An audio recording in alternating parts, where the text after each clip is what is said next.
So we've all seen sprouts available in shops, we've seen them in restaurants when we order a fancy dish. But could we grow them at home? Well, of course you can. Starke Ayres have brought out a brand new range of sprout seeds which you can DIY in your own kitchen, and it's really very simple. So what is a sprout? Well, a sprout is basically a germinating seed. It takes 3 to 4 days for them to germinate, and within 5 to 6 days they are ready to harvest. The general rule is if they're 2 to 5 centimeters in height or in length from top to bottom, well, that's when they're ready. Besides the fact that sprouts are really yummy and crunchy and that texture, there are a whole lot of other things that they benefit us.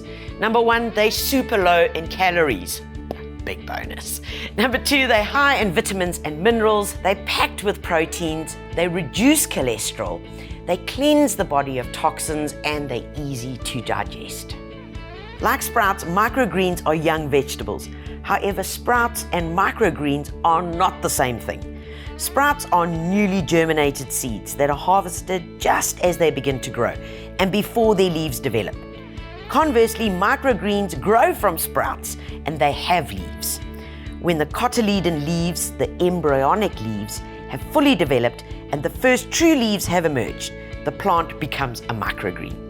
People can grow microgreens from any herb or vegetable. The flavour will depend entirely on the plant.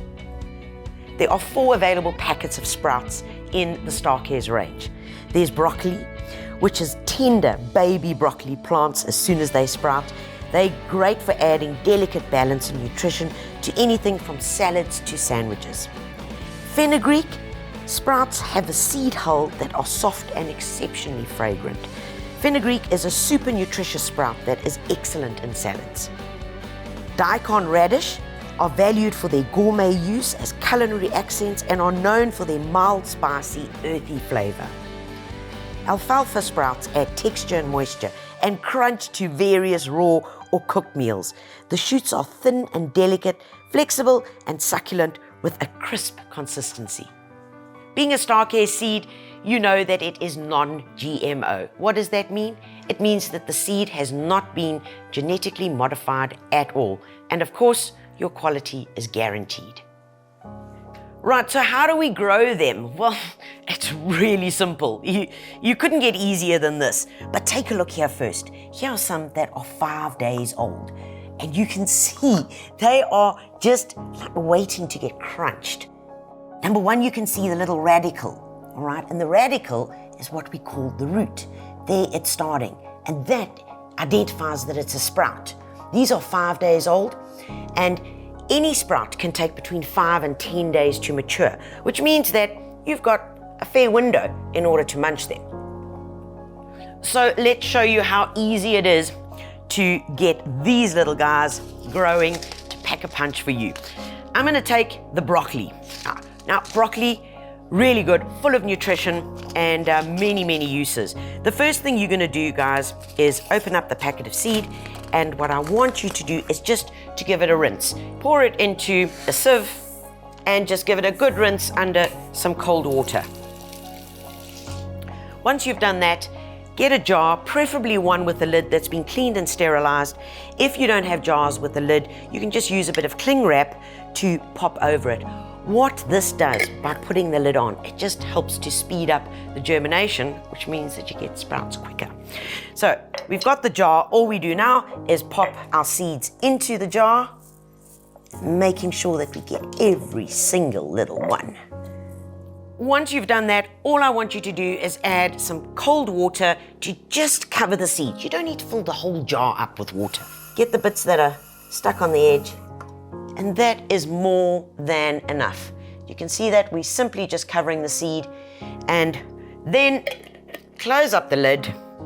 Very important, guys, is to write what sprout you have just put into the jar, especially if you're doing a whole lot, because you're gonna think, what have I done? So just pop the name on it and the date that you're doing it. Once you've done that, all you do is simply leave it to soak for 8 hours or alternately overnight. I've done one earlier, and this has now been soaking for 8 hours so we're ready for our next step. So let's put that little guy over there and not get confused. Now, the reason why we let them soak for 8 hours is so that we can start activating germination. Remember, seeds germinate when they get in touch with water. The water then gets absorbed around the outer seed capsule, gets into the little embryo and says, start growing. Next step is take the lid off and we're just going to drain them and give them a good rinse as well. And that's probably the hardest part. Now all we do is pop these back into the bottle. Now germination is going to start to take place. Pop the lid on and place your jar in a well-lit spot out of direct sunlight. All you need to do thereafter is rinse them twice a day, just like I've done, early in the morning and just before you go to bed. And within 3 to 5 days, you will have beautiful little sprouts. Obviously, different seeds sprout and germinate at different times. So your average being 3 to 5 days, some of them could even take up to 9 days. These yummy sprouts have so many uses. And of course, each one has its individual punch of aromatics and flavor. It's really important that you continue to sow your sprouts or germinate your sprouts every 5 to 9 days so that you've got a continuous supply of them, depending, of course, on what you feel like adding them to. What a good way of including great nutrition, fresh ingredients that you have sprouted in your own home that is available all year round. In fact, this is the only fast food that you should be eating.